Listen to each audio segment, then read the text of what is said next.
Sur la glace, une présentation de Elite Hockey. Elite Hockey, repoussez les limites de votre jeu. Cette semaine, à la chronique sur la glace, on a le privilège de recevoir l'ancien gardien de but, vétéran de 536 matchs, Jocelyn Thibault. Jocelyn, tu veux nous parler des gardiens de but, évidemment. Tu veux parler plus spécifiquement de la position perpendiculaire. Oui, effectivement, Denis. Écoute, au niveau du gardien de but comme tel, être perpendiculaire à la rondelle, c'est extrêmement important. Pour moi, il y a toujours 3 points clés qui sont fondamentaux pour un gardien de but. C'est d'être arrêté sur la rondelle, d'être perpendiculaire à la rondelle et d'avoir le bon positionnement, d'être perpendiculaire à la rondelle, d'être centré à la rondelle. En d'autres mots, c'est hyper important. Le prochain exercice va aider les gardiens de but et les entraîneurs des gardiens de but justement à travailler sur cet élément-là. Parfait, on regarde ça tout de suite. Excellent.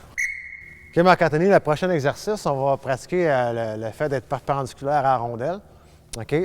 Situation qui arrive souvent dans un match où le joueur peut bouger de façon latérale et puis on veut, au lieu de jouer le joueur comme tel, on veut vraiment jouer la rondelle. Ce qui est important, il y a 3 principes fondamentaux qui sont super importants pour moi. Le premier, c'est d'être arrêté le plus possible au moment du lancer. Quand le joueur va prendre le lancer, tu veux pas être en mouvement.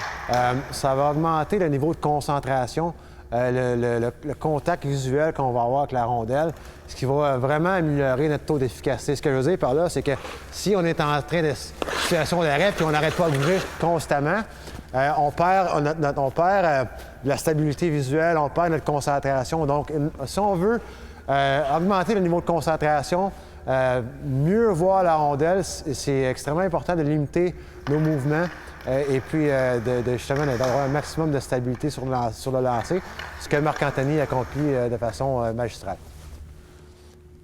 L'autre chose, c'est au niveau du positionnement aussi. T'sais, même si on est perpendiculaire à la rondelle, square à la rondelle, on ne veut pas se retrouver dans le fond du filet non plus. Donc, on veut, au moment du tir, on veut à tout le moins avoir les patins au top du cercle le plus possible.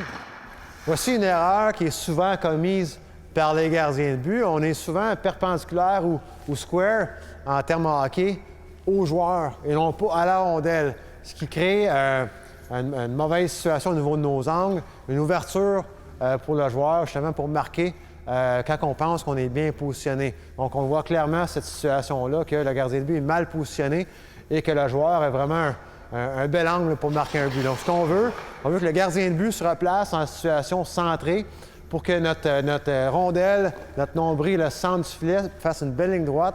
À ce moment-là, on peut voir que les angles sont complètement fermés. Jocelyn, maintenant qu'on a tous vu l'exercice, explique-moi les choses les plus importantes à retenir. Bien, en fait, pour bien maîtriser cette technique-là, ce qui va être important, c'est d'avoir une bonne stabilité au niveau du gardien de but. Quand le gardien de but est stable, en position papillon, en équilibre sur ses genoux, le déplacement, la récupération vers le bon côté va être beaucoup plus facile. Super, merci beaucoup Jocelyn et à la semaine prochaine.